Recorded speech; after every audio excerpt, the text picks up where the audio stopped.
কোথায় নিয়ে আরে যাচ্ছিস? চল না, খুব মজা হবে। কোথায়? আরে দেখে আরে আয় না।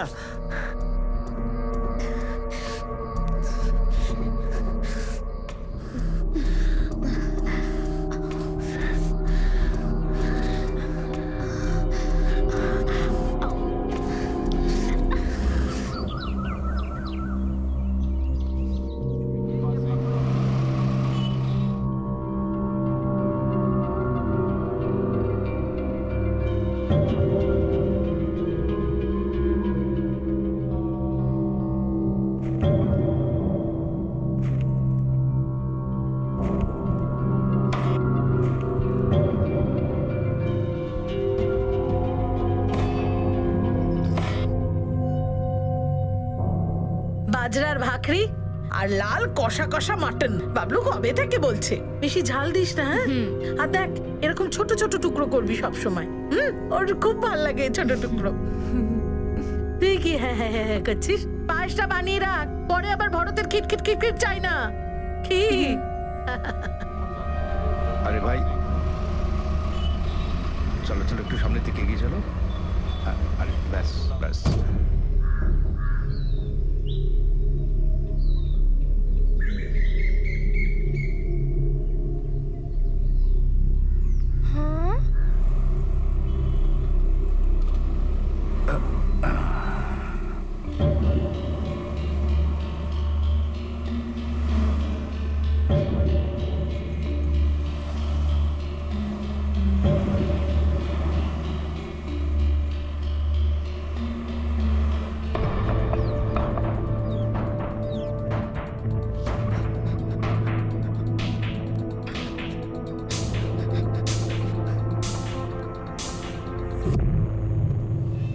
বাবা বাবা, দাদু এসেছে, তার সঙ্গে অনেক লোকও এসেছে।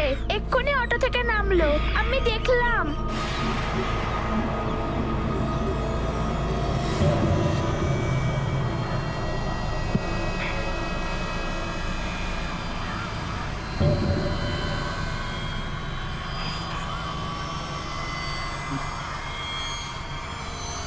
টাকা হয়েছে।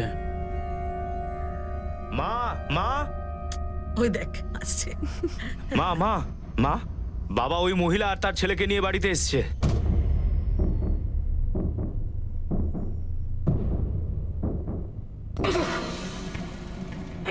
পিছনের দরজা দিয়ে যা, ভীম দাদুকে ডেকে নিয়ে আয়, যা। দেখি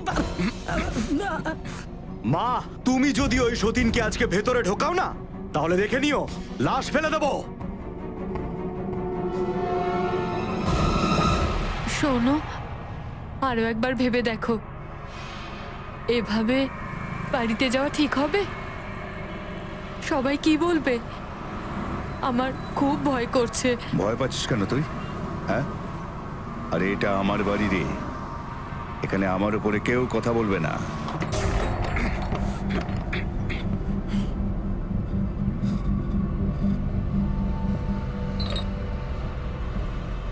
মুক্তা, ভরত,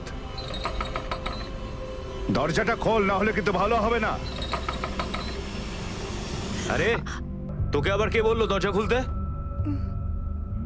সম্পত্তির ভাগিদার কি এখানে কম ছিল যে আরেকজনকে ধরে নিয়ে এলো? আমার প্রাণ চলে গেলেও আমি ওকে বাড়িতে ঢুকতে দেব না। মুক্তা, আমি বলছি দরজাটা খোলো, না হলে কিন্তু ভালো হবে না, আমি দরজাটা ভেঙে ফেলবো।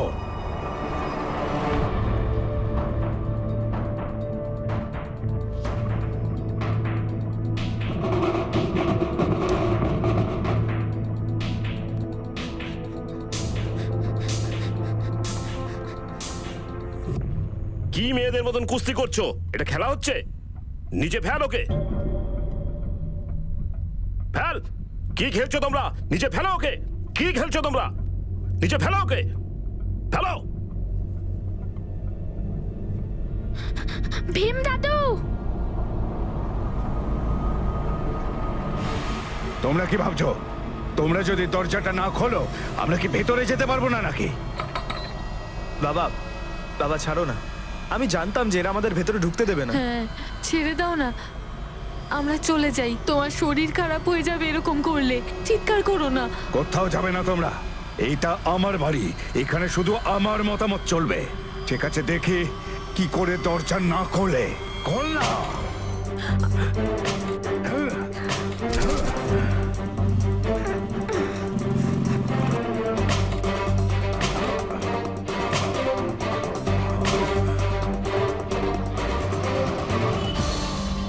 বাবা বাবা ছেড়ে দাও না। আরে কেন আমি ছেড়ে দেব? আজকে দরজা আমি ভেঙে তারপর ছাড়বো।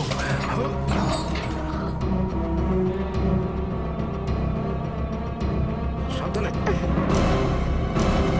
বাবা ওরা আমাদের বাড়িতে আসবে না। এই চল হাট। ভেতরে আয়। তোর জন্য আর তোর এই ছেলেটার জন্য এই বাড়িতে কোনো জায়গা নেই। হ্যাঁ, বেরিয়ে যা এখান থেকে। এই রক্ষিতাটাকে আমি আমার বাড়িতে ঢুকতে দেবো না। চল বেরো, বেরো এখান থেকে। এই, এটা তোর নয়, এটা আমার বাড়ি। তুইও আমার ইচ্ছাতে আছিস, এও আমার ইচ্ছাতে থাকবে। এই চল ভেতরে চল। না না না না, আমি এই এখানে চল ঢুকতে বাইরে দেবো যা। না। ছেড়ে দাও। এই আমি বলছি কোনো কথা বলবি না, সরে যা বলছি। ছেড়ে দাও আমাকে। এই, কি হচ্ছে কি? ছেড়ে দে।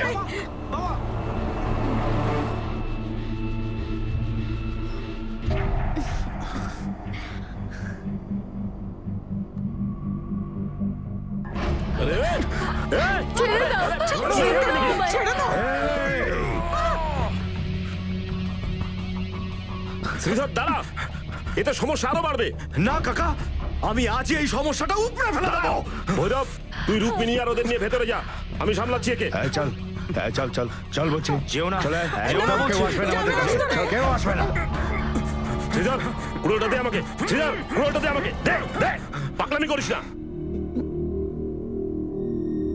দেখো, তোমরা কোনো চিন্তা করো না, আমি ভৈরবের সঙ্গে কথা বলছি, ও বুঝে যাবে। না কাকা, যদিও বুঝতো না তাহলে ও রক্ষিতা আর নরকের কীটটাকে এখানে নিয়ে আসতো না। ওর না নিজের কোনো সম্মান আছে না আমাদের সম্মান নিয়ে ভাবে। চুপ কর, রাগারাগি করলে ঝগড়া বাড়বে। এটার ব্যাপারে আমাদের মাথা ঠান্ডা করে ভাবতে হবে। ভাবার কোনো দরকার নেই কাকা, ভাবতে হবে না। আমি ওই দুজনকে এখানে থাকতে দেবো না, মেরেই ফেলে দেবো ওই দুজনকে।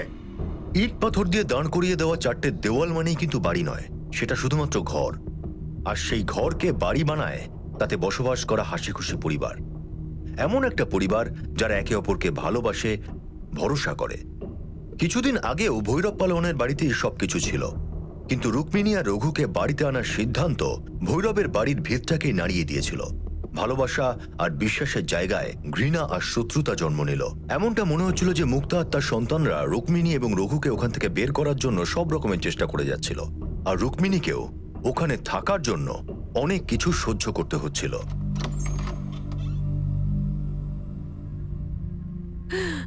কি হলো কি? কাঁদছিস কেন? কেউ কিছু বলেছে নাকি? আর কিছু তো বল, কি করে বুঝবো?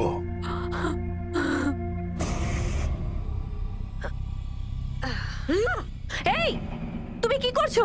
বাবা তোমাকে বাড়িতে এনেছেন বলে যেখানে খুশি সেখানে আসতে পারবে বলে মনে করো না। রান্নাঘর থেকে দূরে থাকবে আর আমাদের সবার থেকেও। হ্যাঁ, চলে যাও। আমার খিদে পেয়েছে, কাল রাত তোর থেকে- যোগ্যতাও নেই এখানে খাবার খাওয়ার। চল বেরো, বেরো, নিজের ব্যবস্থা নিজে কর। চল বেরো। যা হোক কিছু দিয়ে দাও, মাথাটা বড্ড ঘোরাচ্ছে।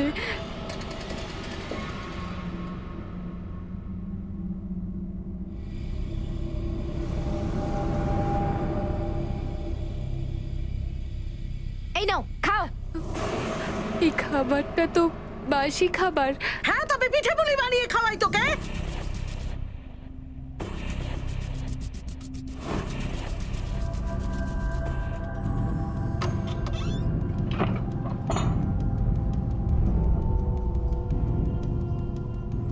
কি করছো তুমি? হাট। আরে কোথায় যাচ্ছ? আরে শোনো আমার কথাটা। কেন যাচ্ছ এই ঘর ছেড়ে? ওখানে যেও না। হ্যাঁ? কি গো, শোনো না, ওদিকে যেও না তুমি। এই চল, হাট। শোনো না, এই, যেও তুই দাঁড়িয়ে না। আছিস কেন? ভেতরে চল, শোনো, চল শোনো ভেতরে। আমার কথাটা শোনো।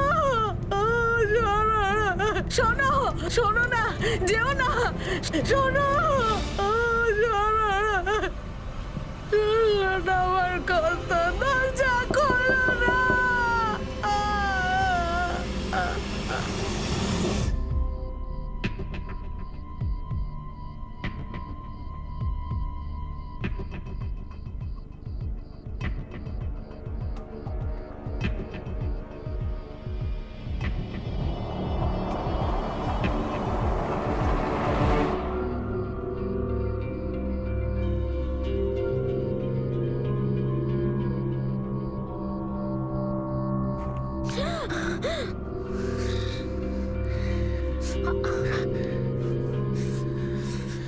তোর আমাকে তলপাতে খুব ভালো লাগে, তাই না? ছাড়, ছাড়। কি রে, এখানে কেন রেখেছিস আমাকে? দেখ, তুই যদি ভেবে আমি থাকিস সেটাই ভাবছি যে আমার বাবার বাড়ি আর তোকে একসঙ্গে পেয়ে গেছি। বাজে বকিস না। আর খবরদার যদি তুই তোর আর আমার সম্পর্কের কথা কাউকে বলেছিস, হ্যাঁ? তোরা আমার সঙ্গে আর আমার মায়ের সঙ্গে যা করছিস না, একদম ঠিক করছিস না। আরে মানুষের সঙ্গে কি কখনো এরকম পশুর মতো ব্যবহার আরে করে? ব্যবহার ভালো না লাগলে চলে যা না এখান থেকে। কেন এসেছিস এখানে, হ্যাঁ? তুই জানতিস না যে আমি এখানে থাকি? আরে জানতাম না, আমি মা বলেছিল তাই এলাম। এবার বুঝতে পেরেছিস তো? এবার গিয়ে নিজের মাকেও বুঝিয়ে দে তোদের এখানে থাকাটা কিন্তু ঠিক নয়, হ্যাঁ? আমার দেওর আর স্বামী তোদের দুজনকে কেটে না এই কুয়োর মধ্যেই ফেলে দেবে, আর কেউ কোনো কিছু জানতেও পারবে না, বুঝতে পেরেছিস?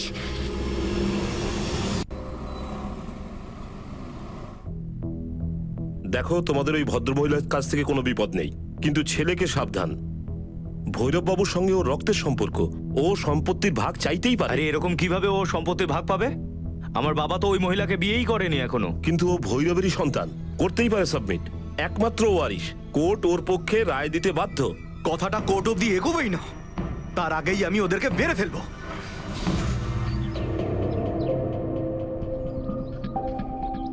এই, দেখছিস কি? কাল শুধু শুধু চোখে জল ফেলেছিস আর ও আমাকে ছেড়ে চলে গেছে। চল বেরো। এই যে তোর জামা কাপড় না, তোর ঘরে গিয়ে শুকো। যা যা, বেরো।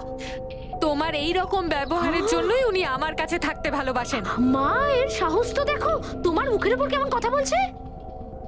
আমাদের বাড়িতে থেকেই আমাদের উপর চেঁচাচ্ছ। তোমরা দুজন আমার থেকে অনেক ছোট, একটু সম্মান দিয়ে কথা বলো। আরে তোর সঙ্গে মুখ লাগাবে কেন? চল বেরো, এক্ষুনি বেরো এখান থেকে। আমি কোথাও যাব না, উনি আমায় নিয়ে এসেছেন। আর তুমি কে হও? আমি এ বাড়ির মালকিন, ওর স্ত্রী, ওর দুটো সন্তানের মা। বেরো। আমিও ওনারই স্ত্রী, ওনারই বাচ্চার মা। আচ্ছা, শুনেছিস? আমাকে নিজের মতন রক্ষিতা বানাচ্ছে। এখনই মজা দেখাচ্ছি, ধরে রাখ ওকে। আরে আরে দাঁড়া, আরে ছাড়ো, দাঁড়া, এখানে হবে না।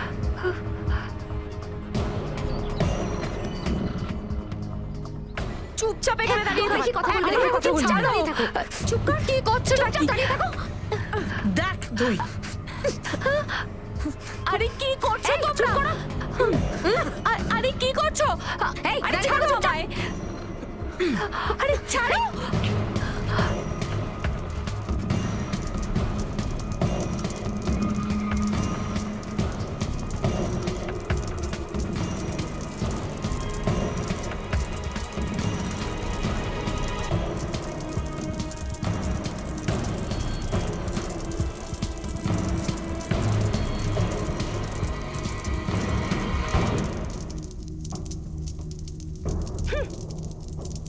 এখন তো শুধু তোর কাপড় জ্বালিয়েছি।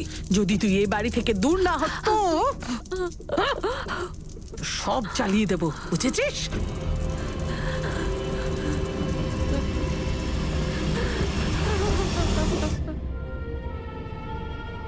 মা, তুমি এটা কি করছো? আমরা এখানে আর থাকবো না। মা, পালিয়ে যাওয়াটা বোকামো। শোনো শোনো, আমার কথা তুই শোনো। বুঝতে পারছিস মা, না। আমার কথা শোনো। মা, আমি উকিলের কাছে গেছিলাম। উনি বললেন যে যদি আমার বাবার সঙ্গে রক্তের সম্পর্ক থাকে, তাহলে এই প্রপার্টির উপর যতটা অধিকার শ্রীধর আর ভরতের আছে, ততটা অধিকার আমারও আছে। এবার বুঝতে পারলে এরা আমাদেরকে এত ভয় কেন পায়? কারণ ওরাও এই কথাটা জানে। আমরা আমাদের অধিকার তখনই পাবো যখন আমরা এখানে থাকবো। যদি আমরা বাড়ি ছেড়ে চলে যাই না, তাহলে এগুলো কিচ্ছু পাবো না। এবার দেখো মা, তোমাকে আর আমাকে অপমান করার বদলা আমি কিভাবে নিই। প্রাণের আশঙ্কা থাকা সত্ত্বেও রঘু আর রুক্মিণী কিন্তু ভৈরব পালোয়ানের বাড়ি ছাড়েনি, কারণ তারা জেনে গিয়েছিল যে সম্পত্তিতে তাদেরও ভাগ আছে, আর তারা যদি ওই বাড়ি ছেড়ে দেয় তাহলে হতে পারে যে তারা সেই ভাগ পাবে না। ভৈরব ছাড়া ওই বাড়িতে ওদের আর কেউ সহ্য করতে পারতো না। পরিস্থিতি খারাপ থেকে আরো খারাপ হচ্ছিল। ঝগড়া এখন ষড়যন্ত্রের রূপ নিতে শুরু করলো। আর তারপর একদিন এমন একটা ঘটনা ঘটলো যেটা সম্পর্কে হয়তো কেউ কখনো ভাবেনি।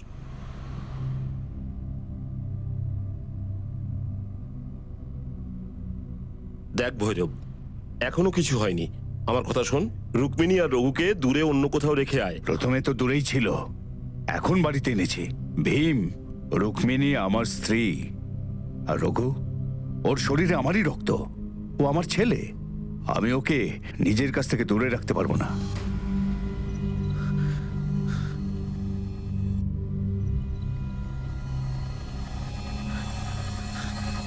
আচ্ছা তুই কি দেখতে পাচ্ছিস না যেটা চলছে? একে অপরের রক্তের পিয়াসী হয়ে উঠেছে। তোর এই রক্তের চক্করে না কখনো কারোর খুন না হয়ে যায়। বাবা বাবা, মাকে কাল রাত থেকে খুঁজে পাওয়া যাচ্ছে না। ওরা আবার আমার মাকে শেষবার ওনাকে কে দেখেছিল?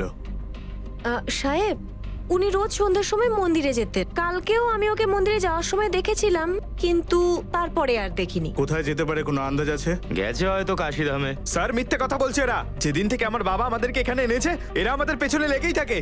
আরে আমরা কিচ্ছু চাই না, আমার মাকে ফিরিয়ে দাও প্লিজ। স্যার আমার মনে হয় এরা আমার মাকে মেরে ফেলেছে। কিসের ভিত্তিতে এই অভিযোগ করছো তুমি? ব্যাপারটা কি? স্যার দুদিন আগে আমি এদের কথা শুনেছিলাম।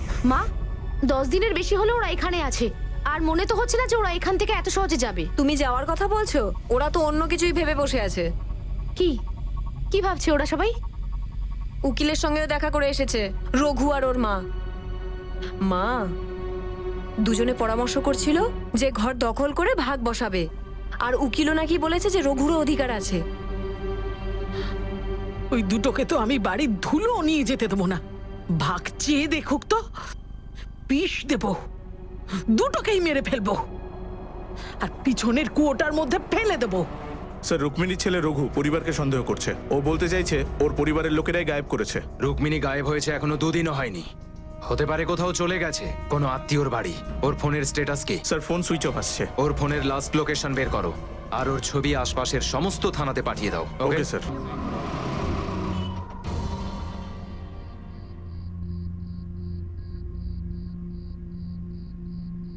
বাবা, আমার তোমার সঙ্গে কিছু কথা ছিল। প্রপার্টিকে ভাগ করে দাও, আমার টাকার খুব প্রয়োজন আছে। আর এখন বাড়িতে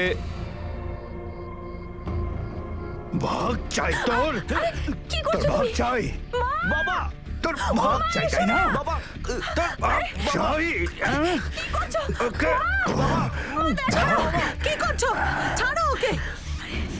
নিজের ছেলে তো নিজের ছেলেটাকে মেরে ফেলবে নাকি? যেদিন থেকে ওই মেয়ে ছেলেটা এখানে এসেছে সেদিন থেকে এরকম করছো। শুনে নে, এটা ওরও বাড়ি। এখন তো আমারও মনে হচ্ছে তোমরাই হয়তো ওর কিছু করেছো। এখনো তো করিনি, কিন্তু ওরা যদি আমাদের সর্বনাশ করতে চায় না, তাহলে ওই 2 মা বেটাকে গায়েব করে দেবো। তাতে যদি আমার ফাঁসি হয় হোক। মা বেটাকে গায়েব করে দিবি তুই? মা বেটাকে আমার সম্পত্তি চাই, সম্পত্তি চাই, কিন্তু টাকা দরকার আমার।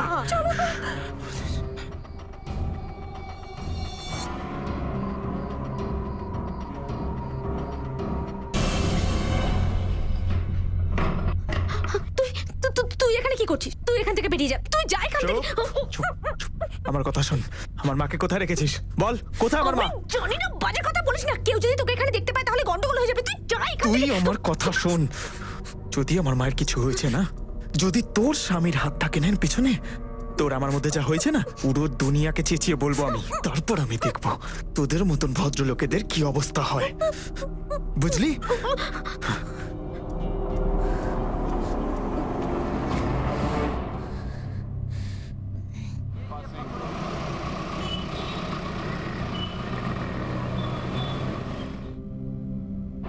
চিন্তা করিস না, আমি আমার ছেলেদের রুক্মিণীকে খোঁজার কাজে লাগিয়েছি। পুলিশও খুঁজছে, পাওয়া যাবে, তাড়াতাড়ি পাওয়া যাবে। হ্যাঁ বল। কি?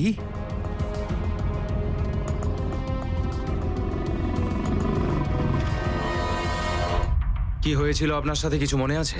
হ্যাঁ সাহেব, ওই দিন আমি মন্দির থেকে ফিরছিলাম, আমার ফোনটা বেজে উঠল।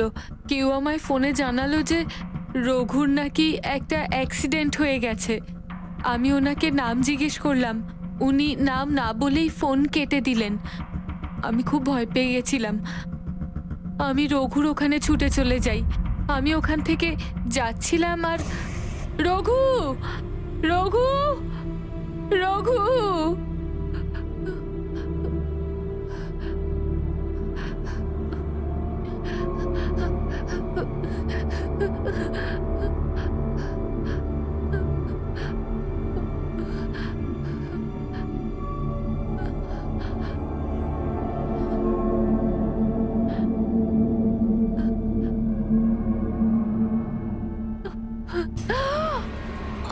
মা গো!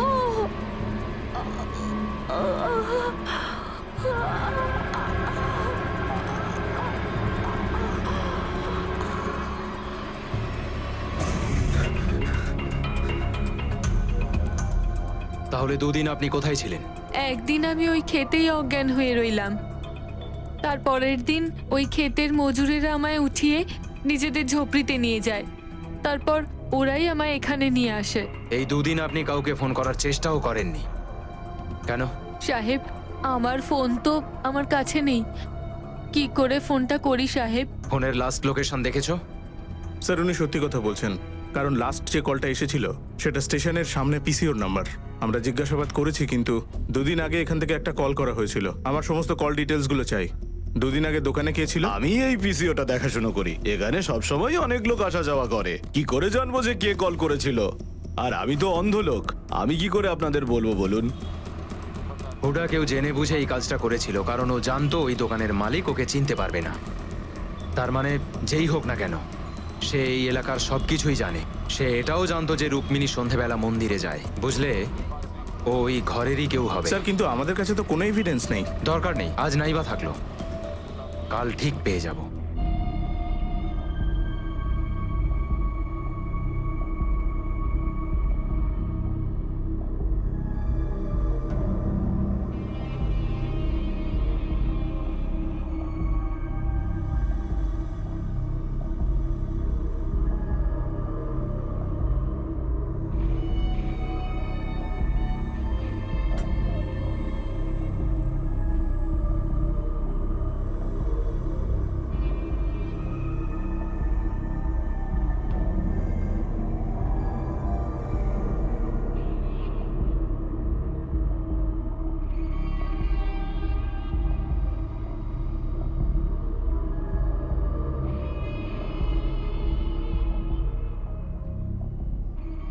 দাদু, এই দিয়ে কি হবে? তোর ছোট ঠাকুমাকে যে ভূতটা মেরেছে না, তার জন্যে। মানে বাবার জন্য? তোর বাবা মেরেছে ছোট ঠাকুমাকে? হ্যাঁ। তুই কি করে জানলি?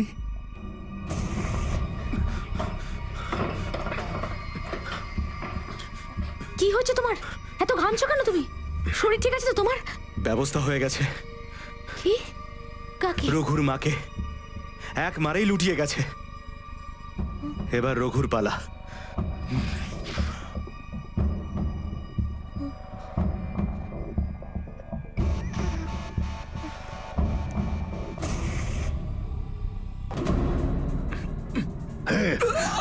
তোর যদি এত গায়ে শক্তি হয়ে থাকে তাহলে আমার সঙ্গে লড়। ওঠ! আরে কি করছো? আরে ছাড়ো ওকে!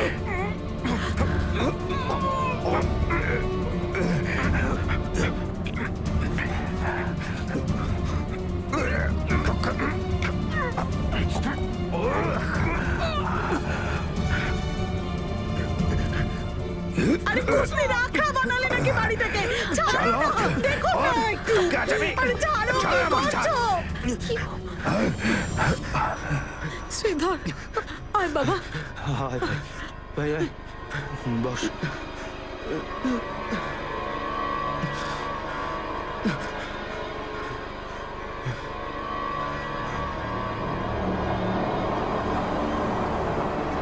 ভৈরবের বাড়ি যেন রণক্ষেত্র হয়ে গিয়েছে। প্রথম স্ত্রী আর ছেলে, দ্বিতীয় স্ত্রী আর ছেলে, সবাই একে অপরকে খুনের চেষ্টা করছে। রঘু নিজের অপমানের বদলার সঙ্গেই সম্পত্তিতেও নিজের ভাগ নিতে চেয়েছিল, যেটা এখান থেকে বেরিয়ে গেলে পরে পাওয়া মুশকিল। ভৈরবের কাছে ওরা সবাই আপনজন, কিন্তু তার আপনজনরাই একে অপরের প্রাণ নিতে চাইছিল, যা দেখে ভৈরবের মাথা যেন দুঃখের পাহাড় ভেঙে পড়েছিল। ও এটা বুঝতে পেরেছিল যে রঘু আর রুক্মিণীর এখানে থাকলে বিপদ আছে। সে ওদের সেই জন্য এই বিপদ থেকে দূরে রাখার চেষ্টাও করেছিল, কিন্তু রঘু এবং রুক্মিণী এই বাড়ি ছেড়ে যেতে অস্বীকার করল। লোভ সবাইকে অন্ধ করে দিয়েছিল, আর অবশেষে এই লোভ এবং অন্ধত্বের কারণেই সেই ঘটনাই ঘটল যেটার ভয় সবার ছিল।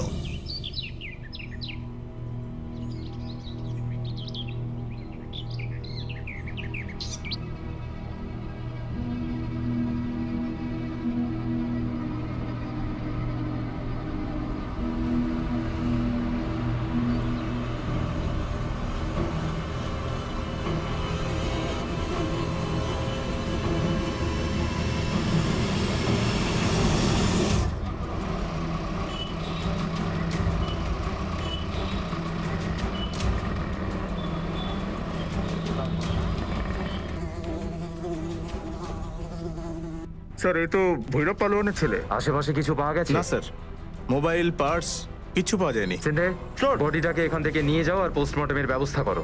আর আশেপাশের লোককে জিজ্ঞেস করো কেউ কিছু দেখেছে কিনা। Okay sir. 4 দিন থেকে তোমার ছেলে গায়েব ছিল, তাহলে তুমি মিসিং কমপ্লেন কেন করনি?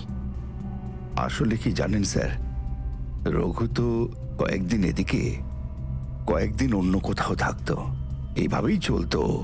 ছোটখাটো কাজকর্ম করতো, তো কখনো ফিরে আসতো, কখনো সেখানেই থাকতো। আজ নয়তো কাল এটা ওর সাথে হওয়ারই ছিল। বাড়ির বাইরে অনেকের সাথে ঝামেলা ছিল। মানে বাড়িতেও অনেক ঝামেলা ছিল? কার সাথে?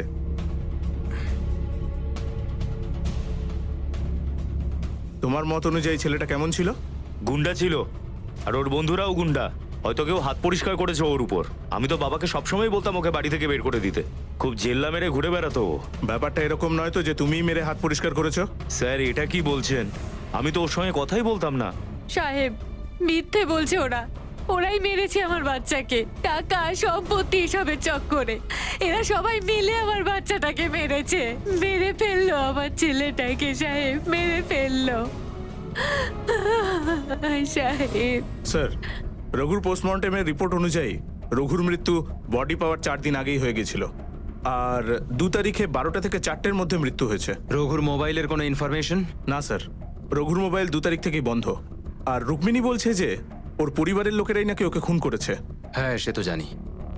এবার পরিবারের লোকেদের সাথে কথা বলে দেখো 12টা থেকে 4টের মধ্যে কে কোথায় ছিল। Okay sir. হ্যাঁ স্যার, বর্দা দোকানে আসতো, কিন্তু শ্রীধরবাবু কখনো আসতো না। 2 তারিখে এসেছিলেন নাকি? হ্যাঁ, সে ছিল, আর 2টার সময় চলে যায়। বলেছিল যে উকিলের কাছে যেতে হবে। হ্যাঁ, ও আমার সাথে কনসাল্ট করতে আসতো, কিন্তু 1 মিনিট ডায়েরিটা দেখে নি।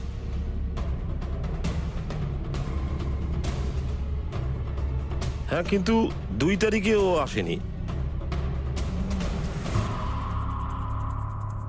চল বল, 2 তারিখ 2টোর সময় কোথায় ছিলি তুই? স্যার আমার উকিলের সঙ্গে অ্যাপয়েন্টমেন্ট ছিল, আমি ওখানেই গেছিলাম। এবার সত্যি বল, তোর উকিলকে জিজ্ঞেস করেছিলাম, তুই ওখানে ছিলি না। কোথায় ছিলি তুই? আমি এই বাড়িতে তামাশা দেখতে গেছিলাম। চাইলে ওখানে ম্যানেজারকে জিজ্ঞেস করে নিন স্যার। তো প্রথমে মিথ্যে কেন বলেছিলি? স্যার, বউ ভালোবাসে না যে আমি তামাশা দেখতে যাই, তাই মিথ্যে বলেছি। এবার সত্যি বল, রঘুকে কে মেরেছে? স্যার ওই শ্রীধর মেরেছে ওকে। তুই কি করে জানলি? স্যার কেননা আমি রঘুকে আর ওর বউকে একসঙ্গে দেখে নিয়েছিলাম।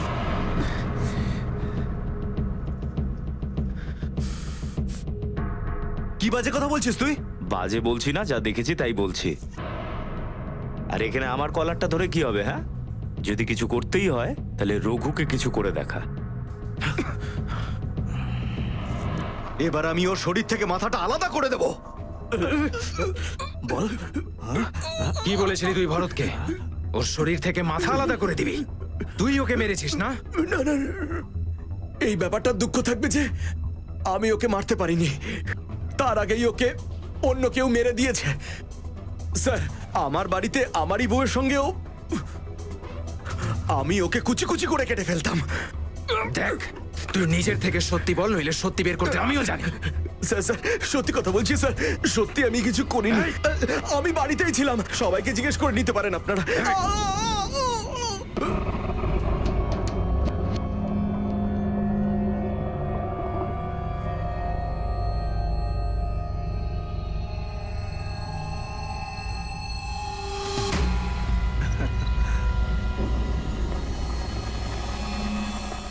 ডাবলু, এই দেখো তোমার জন্য কি এনেছি, চকলেট। তোমার ভালো লাগে তাই না? আরো চাই? এই দেখো আরো আছে, কিন্তু এর জন্য তোমাকে আমায় কিছু বলতে হবে। বলবে তো? হ্যাঁ। আপনারা আমার স্বামীকে কেন জেলে ভরেছেন? ছেড়ে দিন না ওকে, ও কিচ্ছু করেনি। ও তো ওই সময় বাড়িতেই হ্যাঁ, ও ছিল। বাড়িতেই ছিল, বাবলু বলেছে আমাকে। কিন্তু বাবলু আরো কিছু বলেছে। বাবা আমার সঙ্গে খেলছিল আর মা বাইরে গেছিল।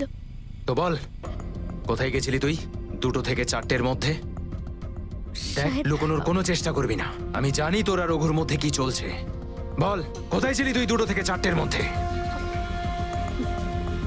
সাহেব, আমার আর রঘুর ব্যাপারে আমার স্বামী সব জেনে গেছিল। আর সেদিন রাতে যখন আমি ঘরে যাই তো ও খুব রাগারাগি করে, আমাকে খুব মারে, ও আমার উপর চেঁচামেচি করেও। আর আরও আমাকে বলে যে ও রঘুকে মেরে ফেলবে, ওকে ছাড়বে না। আমি ভয় পেয়ে গেছিলাম। আমি সেদিন রঘুর সাথেই দেখা করতে গেছিলাম এটা বলতে যে ওই বাড়িটা যেন ছেড়ে দেয়।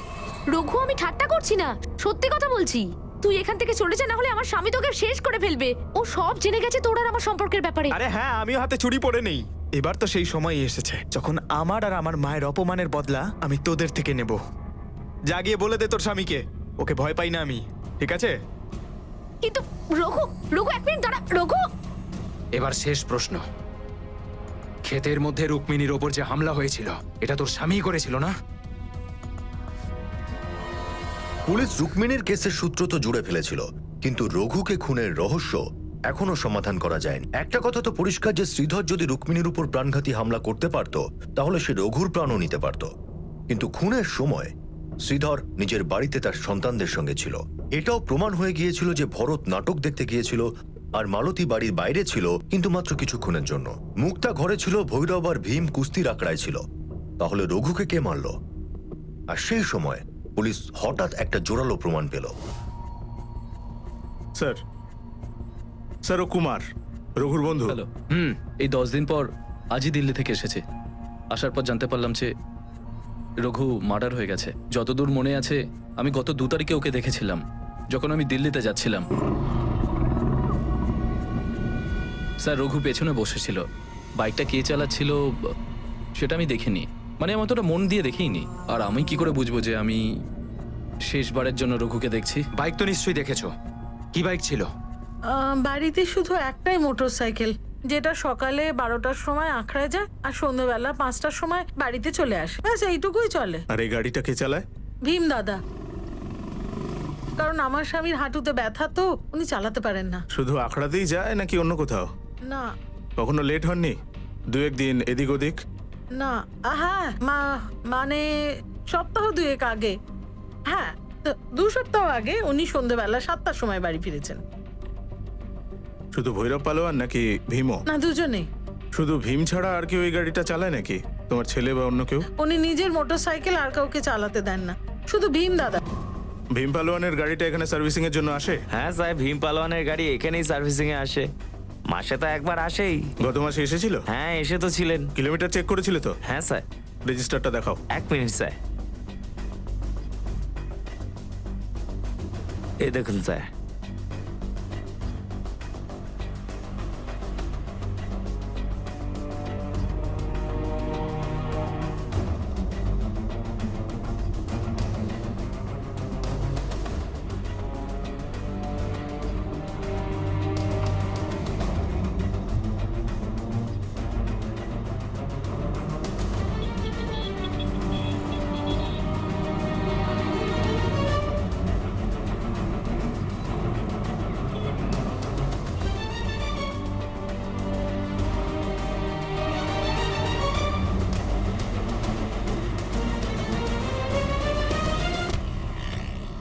আখড়া থেকে বাড়ির দূরত্ব 12 কিলোমিটার। শনি রবিবার ছেড়ে মাসের প্রতিদিন ও আখড়ায় যেত। এর মানে 22 দিনে হলো 528 কিলোমিটার। আর মেকানিকের রেজিস্টারের হিসেবে বাইক চলেছে 586 কিলোমিটার। তার মানে হলো বাইকটা প্রায় 58 কিলোমিটার বেশি চলেছে। আর রঘুর লাশ আখড়া থেকে কত কিলোমিটার দূরে পাওয়া গেছে? 29 কিলোমিটার স্যার। আর বাইক চালায় ভীম।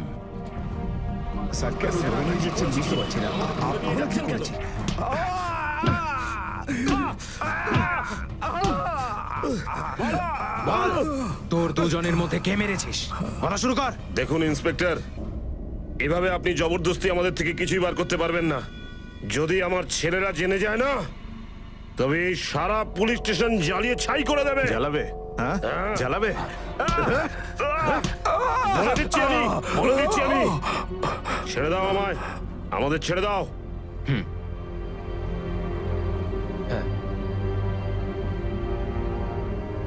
এই দাদাগিরি চলবে না, আমাদের ওস্তাদকে ছেড়ে দাও, আমাদের ওস্তাদ কি চলছে এসব? যদি আপনি আমাদের ওস্তাদের গায়ে হাত দেন তাহলে পুলিশ স্টেশন পুড়িয়ে ছাই করে দেব। দেখুন, আপনারা যা ভাবছেন এসব কিচ্ছু না, এটা শুধুমাত্র একটা রুটিন জিজ্ঞাসা। আচ্ছা, এই দে তো। এটা হলো আমাদের ওস্তাদের খাবার, ওনাকে দিয়ে দেবেন। কারণ স্যার দেখুন, আমাদের ওস্তাদের 2 ঘন্টা পর পর খিদে পায়, যদি খেতে না পায় তাহলে রেগে যায়। এটা পৌঁছে দেবেন।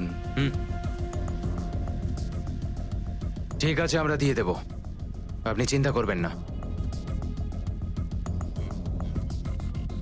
আরে তোমরা যে এই খাবারটা খাচ্ছ সেটা আমার খাবার। আরে খিদে পেয়েছে আমার, আমাকে খেতে দাও। মাধবকে ডাক খাওয়ার জন্য। আরে কি করছো তোমরা? আরে আমার ছেলেরা আমার কাছে খাবার পাঠিয়েছে। আরে খিদে পেয়েছে আমার, আমাকে খেতে দাও। চুপ কর।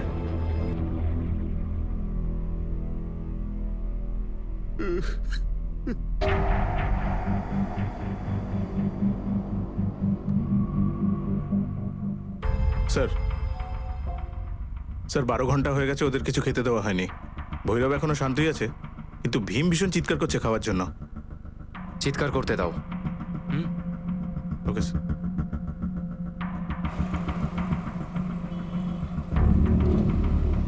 খেতে দাও। এই যে শোনো, খাবারটা খেয়ে নাও। আরে এটা আমার খাবার খাচ্ছিস?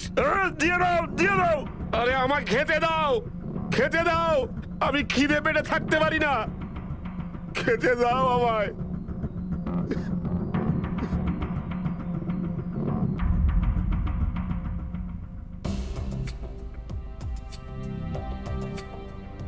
স্যার দুজন না খেয়ে রয়েছে, প্রায় 24 ঘন্টা হয়ে গেছে। ভীম এখনো কিছু বলছে না, শুধু খাবার চাওয়া ছাড়া। এবার পরের চাল চালো, ওতেও বাঁচতে পারবে না। Okay sir.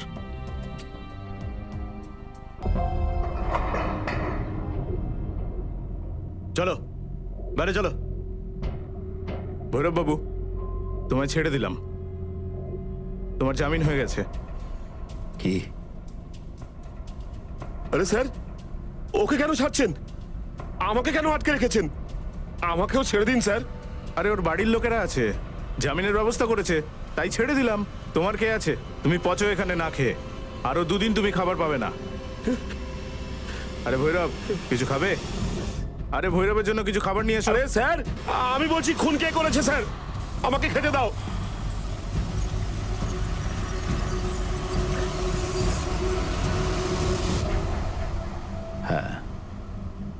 আমি রঘুকে মেরে ফেলেছি। ওকে আমি বাড়ি এনেছিলাম, আমার ছেলে হয়েও আমার বিরুদ্ধে যাচ্ছিল। যেদিন আমি জানতে পারলাম শ্রীধর রুক্মিণীকে মারবার চেষ্টা করছে, তখন আমি ভয় পেয়ে গেছিলাম স্যার।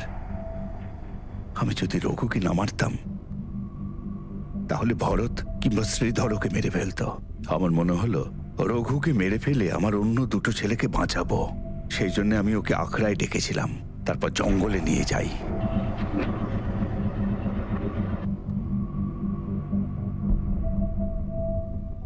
রঘু। হ্যাঁ বাবা। ওই দেখ জামের গাছ, ডায়াবেটিসের জন্য খুব ভালো। এটা তোর মায়ের জন্য নিয়ে যাব। তুই এক কাজ কর, তুই জাম পারতে থাক, ততক্ষণ আমি গাড়িটা সাইড করে আসছি। ঠিক আছে বাবা।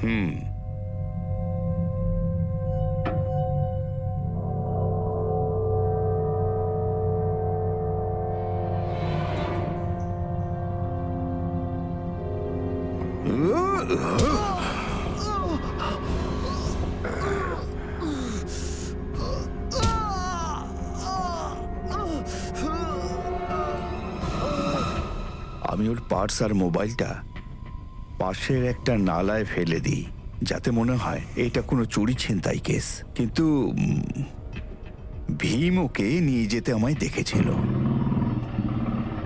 সেই জন্যে ভীমকে সব কথা বলতে হয়েছিল। সত্যিটা কখনো লুকোনো যায় না পালোয়ান, আজ নয়তো কাল সামনে ঠিক চলে আসে। আসল অপরাধী ছিল ভৈরব, যে প্রথমে দ্বিতীয়বার বিয়ে করলো আর তারপর রুক্মিণী এবং রঘুর কাছে নিজের অনুশোচনা থেকে বাঁচার জন্য 2 পরিবারকে একে অপরের ঘাড়ে ফেলে দিল। এটা ভেবে দেখলো না যে এর ফলাফল কি হতে পারে। এটা যেন খানিকটা এমন যে পেট্রোল এবং আগুনকে পাশাপাশি রেখে এটা আশা করা যেন বিস্ফোরণ না হয়। আর এইসবের মধ্যে নিজের প্রাণ দিতে হলো নিরপরাধ রঘুকে। কথায় বলে যে বাস্তব গল্পের চেয়েও বেশি ভয়ঙ্কর হয়। একজন বাবা তার ছেলেকে মেরে ফেললো, কিন্তু ভুল কার ছিল? মুক্তা আর তার সন্তানদের কি ছিল যাদের সামনে একজন বংশধর এনে দাঁড় করিয়ে দেওয়া হলো, নাকি রঘুর ছিল যে নিজের বাবার সঙ্গে একটা সম্মানের জীবন বাঁচতে চেয়েছিল? ভৈরব একটা ভুল ঢাকার জন্য এত বড় একটা ভুল করলো যে সবকিছু তছনছ হয়ে গেল। আর ভৈরব এখন জেলের ভিতরে রয়েছে। রুক্মিণীকে ভৈরবের ছেলেরা বাড়ি থেকে বের করে দিয়েছে।